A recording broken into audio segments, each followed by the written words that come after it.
Los ciudadanos mexicanos tienen el derecho constitucional de poseer armas de fuego, pero la compra legal en México de las mismas debe realizarse mediante la SEDENA, la Secretaría de Defensa del país. Lo que llama la atención de todo esto es que la fuerza mejor armada de la región no es ni el ejército, ni la Policía Nacional, ni mucho menos los ciudadanos. Por el contrario, son los cárteles mexicanos como el Cártel de Jalisco Nueva Generación, organizaciones criminales que poseen fusiles automáticos y ametralladoras rotativas que son capaces de disparar hasta 6.000 proyectiles por minuto. Pero de seguro te estarás preguntando cómo estas organizaciones criminales lograron conseguir este armamento de grado militar. Pues la respuesta te sorprenderá. Todo parece apuntar a los Estados Unidos, donde empresas corruptas y demás organizaciones fungen como el mayor socio comercial de los capos de la droga más peligrosos del mundo. Bienvenidos a un nuevo vídeo. El día de hoy vamos a hablar sobre el mercado ilícito de armas de los Estados Unidos que colabora con equipar a los cárteles mexicanos. Si te gusta este tipo de contenido, suscríbete a nuestro canal. Es gratis. Ahora sí, comencemos. ¿Cómo logran hacerse con estas armas? Los expertos consultados sitúan el inicio de esta evolución y militarización de las armas del crimen organizado en México en el momento en el que el Cártel del Golfo desplegó hace años por primera vez a exsoldados profesionales como parte de los Zetas, su antiguo brazo armado.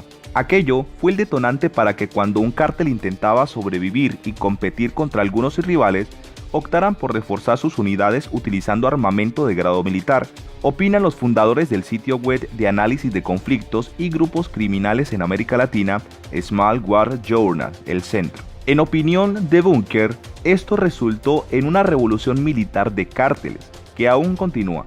El origen de dichas armas puede ser tres. En el pasado, los cárteles mexicanos obtuvieron armas de arsenales de gobiernos centroamericanos como rifles de asalto, lanzagranadas, ametralladoras, armas antitanque y granadas. De un mercado ilegal más lejano llegaban armas de grado militar fabricadas en países como China, Rusia, Corea del Sur o Sudáfrica. Estas líneas de tráfico, sin embargo, no son hoy tan sólidas como cuando los cárteles estaban presentes en algunos puertos de México, apunta Bunker. Por el contrario, un segundo e importante origen actual de estas armas continúa siendo Estados Unidos. Del país con el que México comparte la frontera terrestre más transitada del mundo, proceden miles de los rifles Barrett calibre 50 o los fusiles semiautomáticos utilizados por los cárteles, y que son compradas por intermediarios en aquel país para luego ser introducidas en México a escondidas en vehículos. Según datos del gobierno mexicano, cada año se trafican ilegalmente más de 500.000 armas desde Estados Unidos, y solo en 2019 fueron responsables de más de 17.000 homicidios dolosos en México. Por ello, el Ejecutivo interpuso el año pasado una demanda contra un grupo de empresas estadounidenses de armas que sigue su curso. Hacen armas a la medida de los clientes de México que se dedican a la delincuencia organizada, aseguró entonces el presidente López Obrador. Esta procedencia de las armas fue visible en multitud de sucesos. Durante la fallida operación para capturar en 2019 a Ovidio Guzmán López, hijo de Joaquín El Chapo Guzmán, se identificaron en manos del cártel de Sinaloa armas como fusiles de asalto AK-47 o ametralladoras como la Browning M2 calibre 50, una de las más poderosas utilizadas por la infantería de Estados Unidos. Pero un tercer origen de estas armas es, sin embargo, el propio México. Según Bunker, los cárteles han obtenido armas de funcionarios policiales, militares y gubernamentales corruptos. Incluso cuando las autoridades incautan armas de grado militar de los cárteles, no siempre se destruyen y pueden volver a ellos por un precio acordado.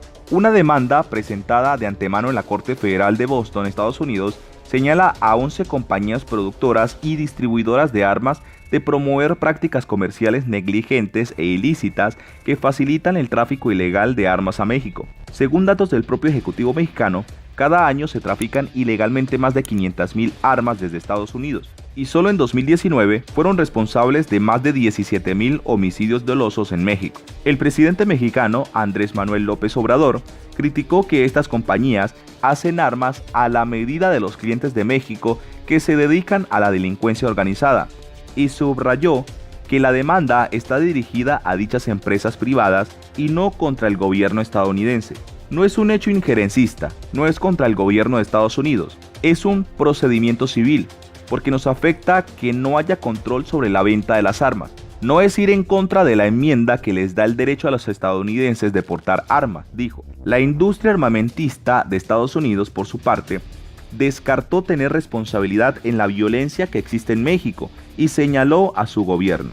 Las acusaciones de tráfico transfronterizo de armas al por mayor son evidentemente falsas. El gobierno mexicano es responsable del crimen desenfrenado y la corrupción dentro de sus propias fronteras, dijo en un comunicado la Asociación de la Industria de Armas de Fuego NSSF. En lugar de buscar el chivo expiatorio de las empresas estadounidenses que respetan la ley, las autoridades mexicanas deben concentrar sus esfuerzos en llevar a los cárteles ante la justicia, agregó. El gobierno mexicano reconoció el esfuerzo de Estados Unidos por tratar de detener el tráfico ilícito de armas y establecer regulaciones que, sin embargo, no han sido suficientes. Impacto económico. México asegura que las empresas demandadas son conscientes de que sus productos son traficados y utilizados en actividades ilícitas contra la población civil y autoridades de México. Las empresas lo saben. Argumenta que cuando las armas salen a la venta, ellos ya no tienen responsabilidad, pero sí la tienen. Y por supuesto que tienen información precisa de si alguien llega y compra 5 Barrett 50, criticó Ebrard. La demanda, que es fruto de 2 años de trabajo, busca que las empresas demandadas compensen económicamente al gobierno de México con un monto que será determinado en el juicio. La exigencia se basa no solo en las muertes que genera el tráfico ilegal de armas, sino en el grave impacto económico que tiene en áreas como seguridad, sanidad, comercio o turismo, que según los cálculos citados por el gobierno podrían ascender hasta el 1,5% del Producto Interno Bruto mexicano. Problema bilateral. El tráfico ilegal de armas es uno de los temas más complicados en relación bilateral entre México y Estados Unidos. Los distintos gobiernos mexicanos han solicitado a su contraparte un mayor esfuerzo para controlar el tráfico de armas ante sus serias dificultades de México por controlar su frontera. Según datos de 2019 del gobierno mexicano, el 70% de asesinatos en el país se cometen con armas de fuego. En 1997 eran solo el 15%, y la mayoría proceden de Estados Unidos. A través de su frontera cruzan ilegalmente a México cada año miles de pistolas, fusiles de asalto o ametralladoras escondidas en autos o camiones de carga. Esto ha sido visible en multitud de ocasiones. Durante la fallida operación para capturar en 2019 a Ovidio Guzmán López, hijo de Joaquín El Chapo Guzmán, se identificaron en manos del cártel de Sinaloa armas como fusiles de asalto AK-47 o ametralladoras como la Browning M2 calibre 50, una de las más poderosas utilizadas por la infantería de Estados Unidos. No está claro cuántas armas ilegales hay en México. Hace 2 años, el gobierno de México dijo que en la década anterior habían entrado ilegalmente al país unos 2 millones, pero en ese periodo de tiempo las autoridades solo confiscaron unas 193,000 armas. La mayoría fue comprada en negocios ubicados en estados fronterizos como California, Arizona, Nuevo México o Texas, donde existen más de 20,000 armerías y establecimientos autorizados para la venta. La forma más común de operación es el llamado tráfico hormiga, donde cientos de personas compran por separado una o varias armas que después se entregan a grupos que las envían a México. Se trata de ciudadanos estadounidenses sin antecedentes judiciales, como haber sido acusados de cometer delitos o sin problemas de estabilidad mental, por ejemplo, y que logran así superar la revisión de su historial. Son los conocidos como compradores paja. Fabricación propia. En los últimos años, los cárteles han aumentado además sus conocimientos y capacidades para fabricar sus propias armas, como las recientes minas terrestres improvisadas o drones armados. Una de sus principales fuentes de aprendizaje es la interacción con otros grupos criminales. A veces, eso se aprende en prisión. Tales habilidades tácticas de armamento se han transmitido de grupos como las FARC de Colombia al CJNG, por ejemplo, cuando los grupos cooperan y forman alianzas. Destaca Sullivan. De hecho, si hay algo que para los expertos representa esta militarización de las armas de los cárteles y que es su mejor ejemplo de fabricación casera, son los conocidos como monstruos o narcotanques. Estos vehículos blindados han evolucionado desde solo tener puertos de armas, desde los cuales pegar cañones de armas a monstruosas armas fijas para ametralladoras y rifles Barrett calibre 50, a torretas blindadas giratorias que contienen estas armas, dice Bunker. Otra muestra de este poderío son el uso de drones, que han pasado de un uso como artefacto explosivo improvisado de detonación puntual a un elemento con capacidad de bombardeo aéreo. El pasado enero, un vídeo grabado desde el dron del CJNG permitió ver el momento en el que el artefacto lanzaba varias bombas sobre un campamento en Michoacán, del que las personas huían despavoridas. Poderío del CJNG. De hecho, el grupo liderado por el Mencho es hoy por hoy el cártel considerado más avanzado operativamente en su carrera armamentística. Así se encargan de mostrarlo en vídeos en los que exhiben sin pudor, a plena luz del día, e incluso a cara descubierta, parte de su equipamiento, como cuando desfilaron en los tanques caseros por Aguirilla el año pasado, entre gritos de "pura gente del Mencho". Y ahora paseamos los de las 4 letras en referencia al CJNG.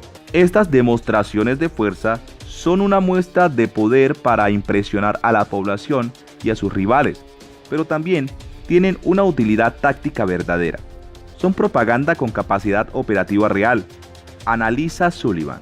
De cara al futuro, los expertos consideran que la especialización en armas, vista actualmente en la región en disputa de Tierra Caliente, podría extenderse a otras zonas de México, donde los grupos criminales vean la necesidad de lograr una ventaja táctica. Una vez que allí haya un cártel definitivamente en control, la violencia e innovación serán menos pronunciadas. A medida que el conflicto se traslade a otros frentes donde los cárteles compiten, esas nuevas áreas en disputa se convertirán en incubadoras de innovación táctica, pronostica Sullivan. Además, recuerda que algunos grupos colombianos que usaron minas terrestres como las FARC, el Ejército de Liberación Nacional, ELN, o bandas criminales como el Clan del Golfo, han interactuado en diversos grados con los cárteles mexicanos. Se puede esperar que las minas continúen proliferando, concluye el analista. Bunker remarca, sin embargo, que el ejército mexicano sigue teniendo mucho más poder armamentístico que los cárteles en forma de tanques, artillería o helicópteros. Uno de los puntos débiles, sin embargo, es que los cárteles se involucran en actos de corrupción que socavan las instituciones del gobierno mexicano. Las unidades de la Secretaría de Defensa en terreno pueden ser vulnerables a la corrupción si se despliegan en un área por periodos prolongados, alerta.